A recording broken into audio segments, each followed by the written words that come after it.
잠언 16장 3절 오늘 본문에 보면 너의 행사를 여호와께 맡겨라. 그리하면 내가 경영하는 것이 이루리라 그랬어요.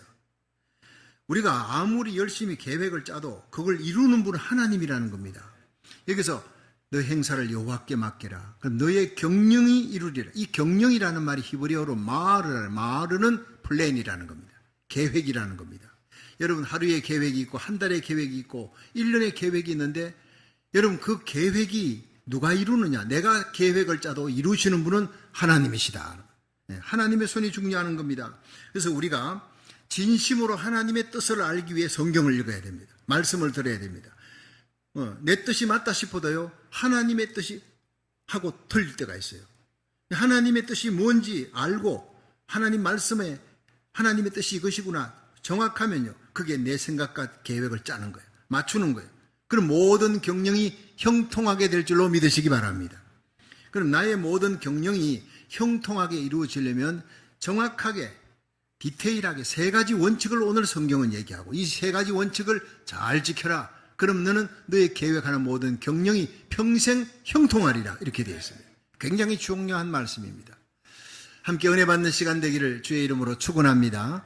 첫째로 쓰임에 합당하게, 쓰임에 적당하게 살아야 우리의 경영이 이루어진다는 거예요. 우리 잠언 16장 4절을 한번 읽어봅니다. 시작. 여호와께서 온갖 것을 그 시움에 적당하게 지으셨나니 악인도 악한 날에 적당하게 하셨느니라. 아멘. 여기에서요, 하나님은 온갖 것, 자, 물건이고 뭐고 사람이고 만들 때는 하나님이 그 시움에 적당하게 목적을 갖고 만드셨다는 거예요. 왜 하나님이 사람을 만드셨습니까? 하나님을 영화롭게 하며 영원토록 그를 즐거워하는 거예요. 천국 가면요, 찬양밖에 없습니다. 천국에 건축헌금 이런 거 없습니다. 전도 없습니다. 천국은 영원토록 찬양하는 것입니다. 하나님을 영화롭게 하는 성도, 하나님의 목적에 맞게 살아가는 거예요. 그게 행복이 있습니다. 감사가 있고 평안이 있습니다. 자, 탁구공을 갖고 야구하는 사람 없습니다.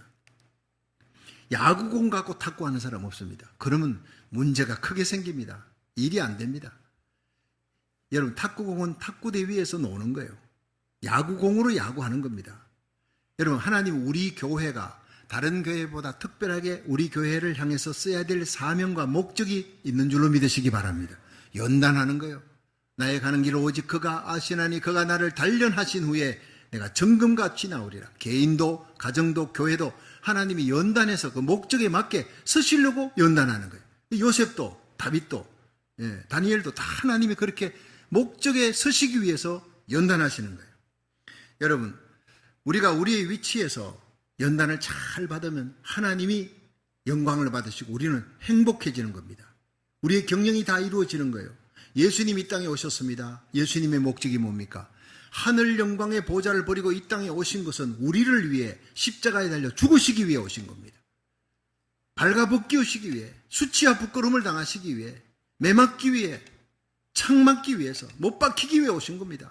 우리는 살기 위해 태어나잖아요. 어린애기가 다 태어날 때 응아할 때요, 두 손을 콕 쥐고 온 세상 것 다 내가 주겠다는 거예요. 죽을 때는 어떻게 해요? 다 펴고 갑니다. nothing, 아무것도 없어요. 빈손으로 왔다가 빈손으로 가는 거예요. 예수님은 이 땅에 오셨을 때 살기 위해 오신 것이 아니라 죽기 위해 오셨습니다. 그가 찔림은 우리의 허물을 인하며 그가 상함은 우리의 죄악을 인함이라. 그가 징계를 받음으로 우리가 평안을 누리고 그가 채찍에 맞음으로 우리가 나음을 입었도다. 우리는 그릇 행하여 각기 제 길 갔어요. 여러분, 버려진 양무리처럼 잘못된 길 갔지만 우리 무리의 모든 죄악을 다 그에게 담당시켜 있었어요. 그에게 모든 눈물이, 모든 고통과 아픔과 저주가 다 담당되어진 거예요. 예수님이 울어주시고 우리에게 웃음을 주셨어요. 영원한 웃음을 예수님이 발가벗기우셨습니다. 그 수치를 당하시고 우리에게 그리스도의 신부의 세마포 옷을 입혀주셨어요. 예수님 두 손 두 발에 못 박혔어요. 내 두 손이 지은 죄, 내 두 발로 지은 죄가 예수님의 그 두 손 두 발에 못이 박혀 내 마음으로 품었던 죄가 주님의 옆구리에 창을 박았어요. 내 머리로 생각했던 그 모든 죄악들이 세상 기쁨이 주님의 머리에 가시 면류관을 썼어요. 그리고는 우리에게 아름다운 천국의 영광의 면류관을 씌우기 위해 그 고난의 십자가, 수치와 부끄러움을, 그 죽음을 당하셨다는 위대한 교환이 바로 갈보리의 십자가에서 이루어진 줄로 믿으시기 바랍니다. 십자가의 도가 멸망하는 자에게는 미련한 것이로되 구원 얻는 우리에게는 하나님의 능력이 되는 거예요. 이 십자가를 지기 위해 예수님 오셨고 그 목적을 이루고 다 이루었다 하셨어요. 죽으셨어요. 하나님이 3일 만에 죽음에서 다시 부활시켜 주신 줄로 믿으시기 바랍니다. 예수님을 하나님 우편에 앉히시고 모든 이름을 예수 이름 앞에 무릎 꿇게 하신 거예요. 여러분, 우리가 예수님과 함께 영광의 멸류관 쓰기 원합니까? 주님 곁에 서기 원합니까? 십자가를 져야 합니다. 사명의 십자가를 끝까지 잘 지시기를 주의 이름으로 축원합니다. 우리의 목적입니다. 우리가 하나님의 자녀로서 살아가면서 먼저 하나님 나라 의를 구하며 십자가 사랑 전하며 생명의 복음 전할 때 모든 것을 더하시리라. 마태복음 6장 33절. 이 모든 것을 더해 주시고 형통과 존귀와 평강을 여러분과 여러분 자녀들이 누릴 수 있는 거 하나님 나라 의를 구할 때 일어날 줄로 믿으시기 바랍니다. 목적에 맞게 살아야 되는 거예요. 하나님은 모든 사람들이 살아가는 그 삶의 위치 포지션에서 하나님을 영화롭게 하며 이웃을 사랑해야 돼요. 그 예수님께서 율법학자가 와서 율법이 뭘 얘기합니까? 성경은 뭐라고 얘기합니까? 예수님이 하나님을 사랑하고 이웃을 사랑하라. 그게 율법의 대강이에요. 모든 율법은 바로 이렇게 얘기하는 거예요. 그럼 하나님 사랑하고 이웃을 사랑하면 너의 모든 경영이 이루어지리라 이 말씀이에요. 어느 미국의 홈디포에서 일어난 일입니다. 어떤 젊은이가 아침 일찍이 홈디포의 문을 열자마자 들어와서 물건을 하나 사가지고 이렇게 나가는데 그 계산대로 가니까 그 계산대에 직원이 있습니다. $100짜리 지폐를 내놓는 거예요. 물건값은 $3밖에 되지 않으니까 직원이 좀 당황했어요. 주디라는 사람인데 주디라는 여직원이 잔돈 없으세요 아저씨 하니까 죄송해요. 지금 $100 지폐밖에 없어요. 그러니까 이제 보니까 이런 시간이라 계산대에 돈은 $40밖에 없습니다. 이 여직원이 잠시 생각하다가 이 $100짜리 지폐를 다시 손님에게 줬어요. 그리고는 자기 지갑을 열어서 $3 지폐를 내가지고 그리고는 금전 출력기에 넣고 영수증을 찍어가지고 영수증을 젊은이에게 주었어요. 그러면서 웃는 얼굴로 우리 홈디포에 오셔서 이용해 주셔서 감사합니다. 친절하게 얘기한 거예요. 그러니까 이게 젊은이가 어리둥절한 겁니다. 자기는 돈도 내지 않았는데 100불 다시 받고 그리고는 영수증까지 받아가지고 친절하게 인사받으니까 그러나 급한 마음에 빨리 물건 사가지고 가야 되니까 나갔어요. 며칠 후에 그 젊은이가 다시 그 매장에 홈디포에 나타났는데 아버지와 같이 나타났습니다.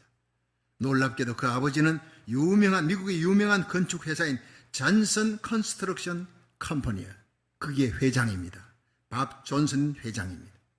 이 밥 존슨 회장이 여직원 주디에게 얘기했어요. 며칠 전 제 아들에게 호의를 베풀어줘서 너무 감사합니다. 우리 회사에서 이사회를 열었어요. 그래서 앞으로 모든 건축에 필요한 자재를 모두 이 홈디포에서 다 구입하기로 했습니다. 대박이 난 것입니다. 얼마나 놀랬겠어요. 얼마나 기뻤겠어요. 주디라는 한 사람 여직원이 진심으로 행한 그 일에 일어난 기적이었다는 겁니다. 얘기는 여기서 끝나지 않습니다.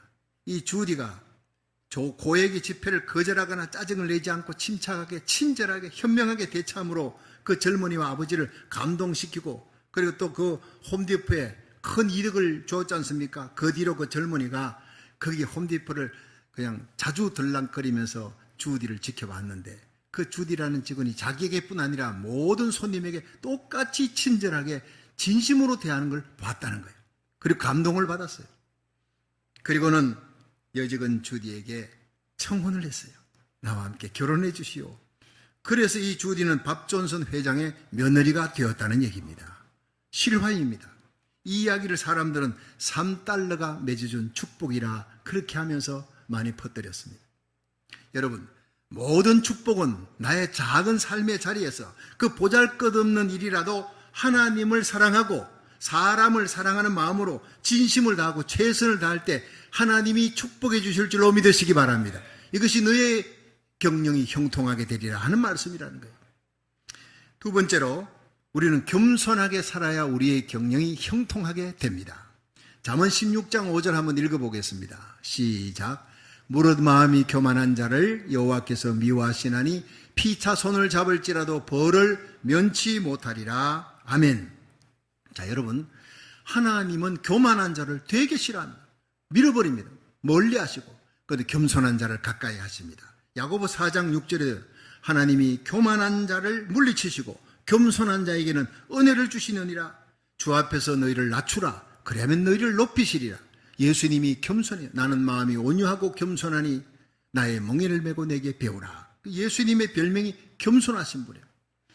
잠언 6장 17절에 보면요, 하나님이 미워하시는 7가지 죄가 나오는데 교만한 눈, 거짓된 혀, 무죄한 자의 피를 흘리는 손, 악한 계교를 꾀하는 마음, 빨리 악으로 달려가는 발, 거짓을 말하는 망령된 정인, 7번째 형제 사이를 이간하는 자니라. 요 7가지 죄를 하나님이 미워하는 죄인데 그 중에 제일 첫 번째 선봉장이 뭐냐? 교만한 마음, 교만한 눈입니다. 이 교만은 모든 악의 근본이기 때문에 하나님이 제일 미워하는 거예요. 교만한 마음은 하나님이 은혜를 주지 않습니다. 절대 천국 갈 수가 없습니다. 주님 곁에 설 수 없어요. 교만하면요, 말씀이 안 들어오는 거예요. 교만한 자는 말씀이 안 들어오니까 말씀을 들을 수도 없고 감동도 없고 말씀에 순종하지 않습니다. 그러므로 교만을 하나님이 제일 미워합니다. 버림받은 자의 특징이 그 마음이 저주받은 자가 교만해지는 겁니다. 애굽의 바로왕이 교만했어요. 하나님 대적하다가 다 망하잖아요. 하만이 교만했어요. 하나님 대적하다가 망하고 사울왕이 하나님의 이름을 부릅니다. 어릴 때부터 모세오경 지키고 제사 지냈던 이스라엘의 사울왕이지만 교만하니까 하나님 말씀 불순종하니까 망하는 겁니다. 여러분, 우리 인간들이 아무리 과학이 발달해도 절대 교만해서는 안 되는 겁니다. 달나라 별나라에 우주선을 막 쏘아보냅니다. 대단한 것 같죠? 그러나 하나님의 전능하신 손아래 겸손해야 됩니다. 지금 일어나는 자연재해를 보십시오. 호주에서 일어나는 그 불길 누가 껐습니까? 하나님이 물폭탄으로 껐습니다. 여러분, 그 호주에서 불이 일어나고 캐나다 불이 일어나고 마우이에 막 그냥 불길이 일어나고 그 자연재해를 누가 끌 수 있습니까? 수백 대의 비행기가 날아다니고 도저히 끌 수 없어요. 조족지열입니다. 지진이 잘 나지 않는 북아프리카 모로코 120년 만에 지진이 난데 강도 6.8입니다. 사망자가 3,000명이 넘는데 지금도 계속 발굴되고 있어요.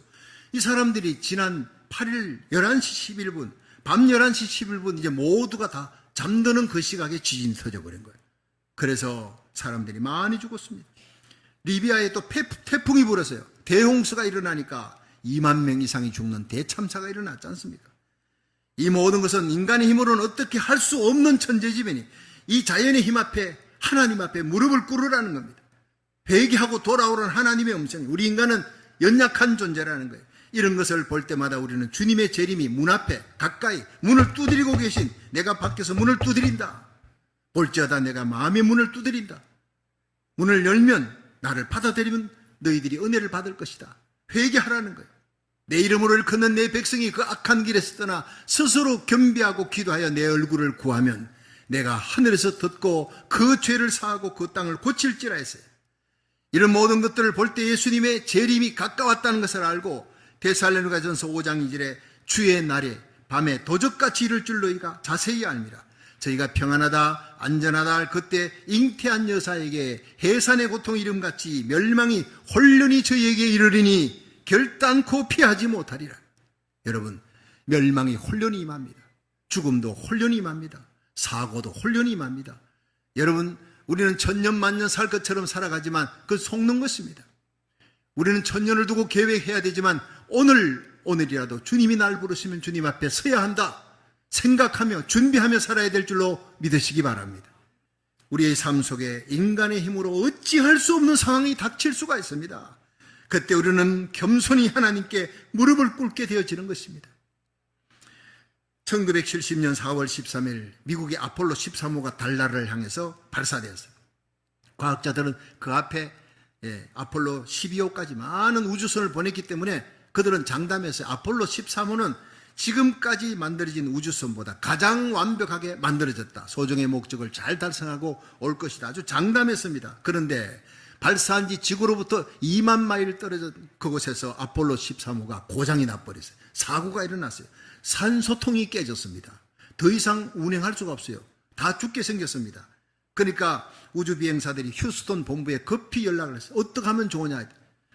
당신네들이 지금 북극성을 봐라. 그 북극성을 보고 다시 지구로 돌아오라. 회항 명령을 내렸어요. 이제 인간의 힘으로는 도저히 어찌할 수 없어요. 모두가 우주선에 타고 있는 모든 우주인들이 다 죽을 수 있는 상황이에요. 살 수 있는 상황보다 죽을 상황이 90%가 넘었습니다. 그때 전 미국의 국민들이 고장난 캡슐을 몰고 오는 그 우주인들을 위해 오전 9시에 시간을 정하고 간절하게 기도하기 시작했습니다. 우주 비행사들은 우주선 안에서 간절하게 절박하게 하나님 앞에 살려달라고 기도했습니다. 그리고 얼마 후에 아폴로 13호가 무사히 태평양에 도착했어요. 무사히 귀환했어요. 우주 비행사들은 미리 대기하고 있던 미 해군 군함에 의해서 구조됐습니다. 그때 그들이 제일 먼저 취한 행동이 해군 군목의 손을 잡고 기도하는 장면이 사진에 찍혔어요. 하나님 감사합니다.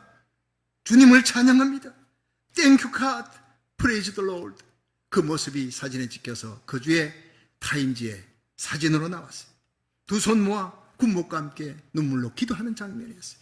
그렇습니다. 인간의 이성에 한계에 부딪힐 때, 언젠가는 한계에 부딪힐 날이 오는데 결국 하나님 앞에 무릎 꿇고 기도할 때 하나님이 기적을 베풀어 줄 줄로 믿으시기 바랍니다. 시편 50편 15절에 환난 날에 나를 부르라 내가 너를 건지리니 네가 나를 영화롭게 하리라 했어요. 잠언 8장 17절에 나를 사랑하는 자들이 나의 사랑을 입으며 나를 간절히 찾는 자가 나를 만날 것이니라. 오늘 이 예배가 하나님을 만나는 예배 되기를, 기적을 체험하는 예배 되기를 주의 이름으로 축원합니다. 역대하 16장 9절에 여호와의 눈은 온 땅을 두루 감찰하사 전심으로 자기를 향하는 자에게 능력을 베풀어 주시느니라 했어요.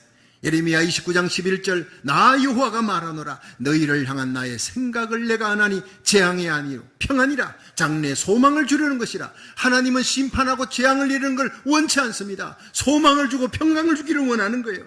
너희는 환난 날에 내게 와서 기도하라. 내게 부르짖음에 와서 기도하면 내가 들을 것이다. 너희가 전심으로 나를 찾고 찾으면 나를 만날 것이니라. 단 한 번의 기도도 한 번의 예배라도 전심으로 드리고 하나님의 마음을 감동시키는 예배와 기도 드리시기를 주의 이름으로 축원합니다. 겸손히 하나님을 찾을 때, 지금은 온 세상이 겸손히 하나님의 이름을 부를 때예요. 겸손한 자에게 은혜 주시고 무릎 꿇고 기도하는 자에게 모든 경영이 성공적으로 이루어지며 형통케 하시는 하나님을 믿고 겸손하게 더더욱 하나님께 가까이 나가는 기도의 사람 되기를 주의 이름으로 축원합니다. 마지막 세 번째, 우리는 화목하게 살아야 하나님이 주시는 경영이 이루어진다 그랬어요. 잠언 16장 7절 한번 읽어봅니다. 시작.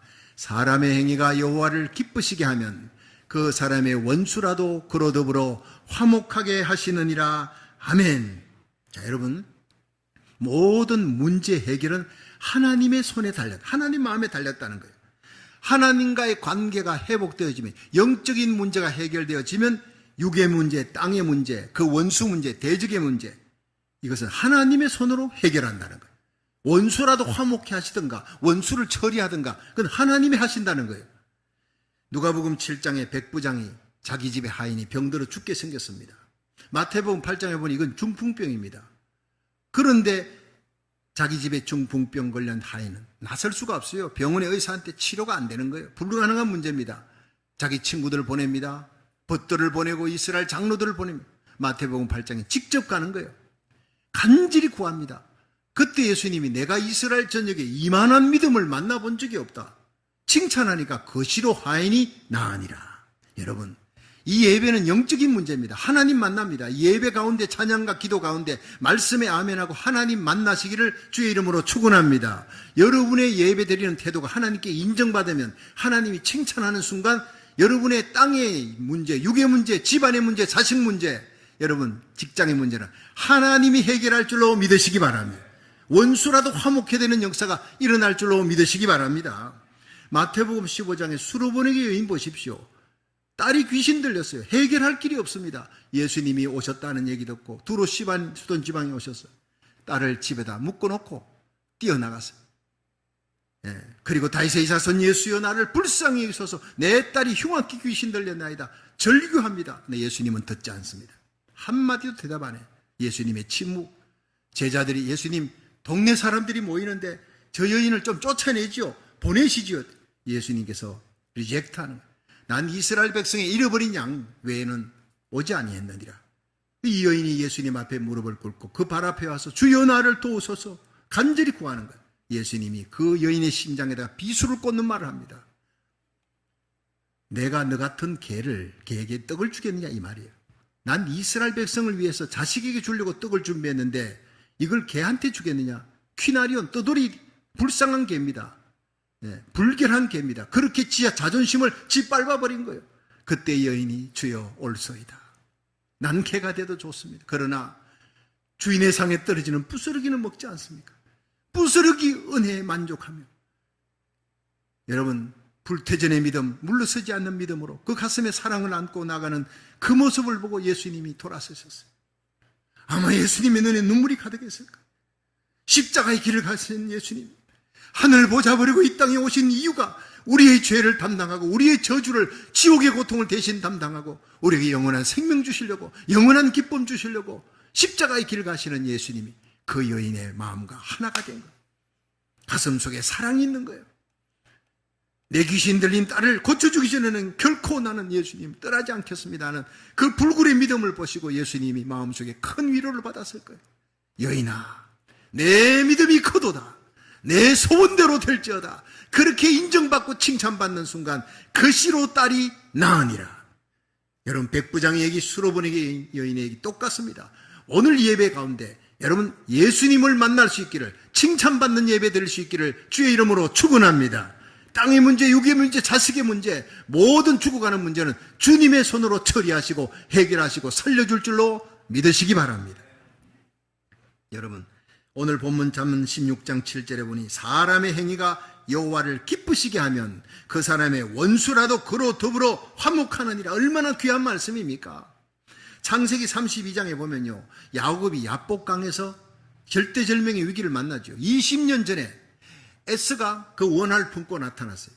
에스가 야곱에게 축복권을 뺏겼거든요. 그 원한이 20년 지나도요 사그라들지 않습니다. 400인의 자객, 칼찬 자객을 거느리고 와서 야곱과 그의 가족들, 소떼, 양떼들 다 동물이고 완전히 죽여버리겠다는, 야곱은 강건으로 다 보냈어요. 처자식들, 종들 다 보냈어요. 가축들 다 보내고 야곱이 홀로 남았더니 여러분, 그때 기적이 일어납니다. 여러분, 우리 인생에 가장 외로울 때 그때 성령의 역사가 일어납니다. 야곱이 홀로 남았더니 여러분, 십자가에서 홀로 남아 하나님과 우리 사이에서 하나님의 손, 우리의 손을 잡고 눈물 뿌려 기도하며 심장이 터져 돌아가셨던 그 예수님 때문에 우리가 하나님께로 갈 수 있는 길이 열렸습니다. 여러분, 야곱이 홀로 남았습니다. 홀로 남아서 다가오시는 그 하나님과 함께 씨름을 하잖아요. 환두뼈가 위골되는 거예요. 일생을 20년 동안 자기 힘으로, 자기 허리의 힘으로 그 많은 재산을 모았습니다. 그러나 하나님 앞에 아무것도 아니에요. 다 버려야 돼. 환두뼈가 위골되었지만 그러나 모래밭을 끌려가며 질질 끌려가면서도 나에게 축복해 주십시오. 너 뭘 원하느냐? 하나님의 축복이면 됩니다. 오늘 이 시간 여러분이 하나님의 축복을 받으시기를 주의 이름으로 축원합니다. 그러면 강건너에서 문제를 하나님이 해결하시는 거예요. 물질의 문제가 아니라 인간관계 문제가 아닙니다. 명예 문제가 아닙니다. 다 죽은 문제라도 죽은 나사로도 살리셨던 예수님이 이 시간 우리가 하나님의 마음에 들기만 하면 되는 겁니다. 원수와 화목해 되는 것, 하나님과 관계가 회복되면 이루어지는 겁니다. 믿으시기를 바랍니다. 하나님이 묻습니다. 너 이름이 뭐냐? 야곱입니다. 이스라엘로 바꾸라. 야곱, 남 속이는 자, 사기꾼 아니냐? 발꿈치 잡는 자 아니냐? 이스라엘 바꾸라. 하나님과 겨루어 이겼다. 하나님 나라 황태자라네. 인격이 변하는 겁니다. 하나님 만나고 나니까. 그렇게 거듭나고 나니 강 건너 에스가 그 다음날 만나는데 야곱에게 달려와 목을 어긋맞고 끌어안고 눈물을 펑펑 흘리며 내 하나밖에 없는 동생이다. 그렇게 화목되어지면서 일생을 이 에스가 원수가 아니라 보디가드로 야곱을 지켜줍니다. 이런 놀라운 역사가 야고보강에서 일어난 겁니다. 하나님의 마음을 사로잡을 때, 인정받을 때 일어나는 겁니다. 역대하 20장 6절에 보면 주의 손에 권세와 능력이 있사오니 능히 주와 맞설 사람이 없나이다. 귀한 말씀입니다. 우리 주님의 손에 권세와 능력이 있습니다. 하늘과 땅의 모든 권세를 지신 예수님의 손에, 그러니까 주와 맞설 사람은 아무도 없습니다. 그럼 우리가 전능하신 하나님을 바라보고 기도하면, 하나님의 손잡으면 사람과의 관계에는 신경 쓰지 않아도 된다는 얘기입니다. 내가 아무리 신경 써서 애를 써서 그 사람과 다시 회복하려 해도 안 되는 겁니다. 그럼 하나님 만나면 되는 겁니다. 철저히 주님만 바라보십시오. 거룩하게 살아가며 하나님과 동행하십시오. 하나님만 상대하고 기도하면 에녹과 노아처럼, 이삭과 모르드게처럼 요셉과 다니엘처럼 원수와 대적들은 하나님이 화해케 하지 아니하면 하나님이 그 원수를 처리해버리는 겁니다. 둘 중에 하나입니다. 히브리서 12장 14절에 화평함과 거룩함을 쫓으라. 그렇지 않으면 주님을 볼 수가 없느니라. 여러분, 화평함만 쫓다가 거룩을 잃어버리면 주님 못 봅니다. 화평을 위해 거룩을 버리면 죄와 타협하는 것입니다. 거룩함만 쫓다가 또 화평을 잃어버리면 영적 바리새인이 되는 겁니다. 우리가 주님의 얼굴 뵙고 주님과 함께 서려면 화평함과 거룩함, 이 두 가지가 함께 공존해야 되는 겁니다. 이 악한 세상 속에서 화평만 쫓다가 타협하다가 거룩함을 잃어버리면 버려지는 겁니다. 그럼 우리는 언제나 악한 세상 살아갈 때 하나님의 자녀답게 거짓과 싸우기를 피 흘리기까지 싸우고 불의와 싸우며 이 시대의 비나서처럼 하나님의 자녀답게 거룩하게 살아가시기를 주의 이름으로 축원합니다. 그런데 가슴 속에 십자가 사랑을 또 안아야 돼요. 내가 아무리 저 사람과 화목하려고 손을 내밀어도 안 돼. 그 사람은 하나님이 버려버린 강팍한 사람. 그러면 내가 내 마음속에 십자가 사랑을 안고 그가 회개하고 돌아오면 언제든지 용서할 준비를 하고 살아라는 겁니다. 그것이 중요한 겁니다. 미워하지 말라는 거예요. 그래서 사랑에 빚진 자의 삶을 살면서 그렇게 화평과 거룩을 쫓아 살아갈 수 있기를 주의 이름으로 축원합니다. 이런 삶을 사는 자에게 하나님은 모든 경영을 이루어 줄 것이다 라고 약속하고 있어요. 만사가 형통하게 될 것이다 약속하고 있어요.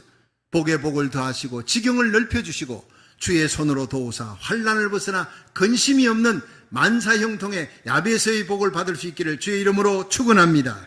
그것이 진정한 경영이 이루어지는 삶이에요. 여러분, 남은 생에 하나님이 주시는, 하나님이 원하시는 목적에 합당한 삶, 쓰임에 적당한 삶을 사십시오. 어떤 환경에서도 겸손하게 기도하는 삶을 사십시오. 하나님의 마음을 기쁘게 하는 삶을 살아 여러분이 계획하는 모든 계획과 경영이 주 안에서 형통하게 이루어지기를 주의 이름으로 축원합니다.